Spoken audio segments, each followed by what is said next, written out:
Welcome in. It is back to paper and in-person operations at courts across the state. It's after a security breach disrupted the electronic information system. Courts are still open, but are operating entirely off of paper filings. Cale Chapman is at the Sedgwick County Courthouse with how this disruption impacts you. Cale? Mike, Rachel, those I spoke with today stressed that the courts are open and running fine. They're just a little bit slower than usual. Well, the district court in the 18th is still open. We're still open for business.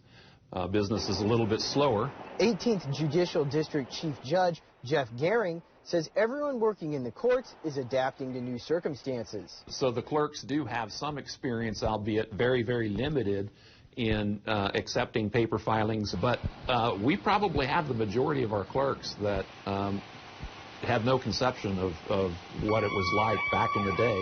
They aren't the only ones adapting.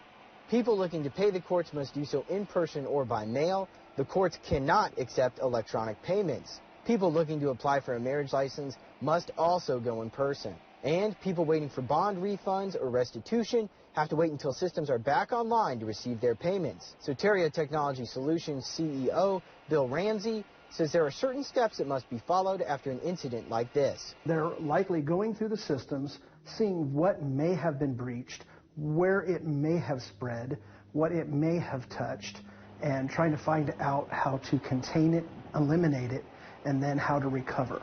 Judge Gehring says the courts expect to be back to normal by the end of next week. I'm confident that this is going to be a temporary circumstance that we're going to be dealing with.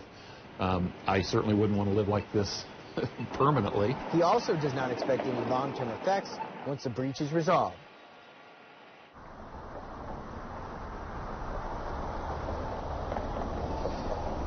The Kansas Supreme Court continues to release administrative orders about the breach. We'll keep you updated with the latest.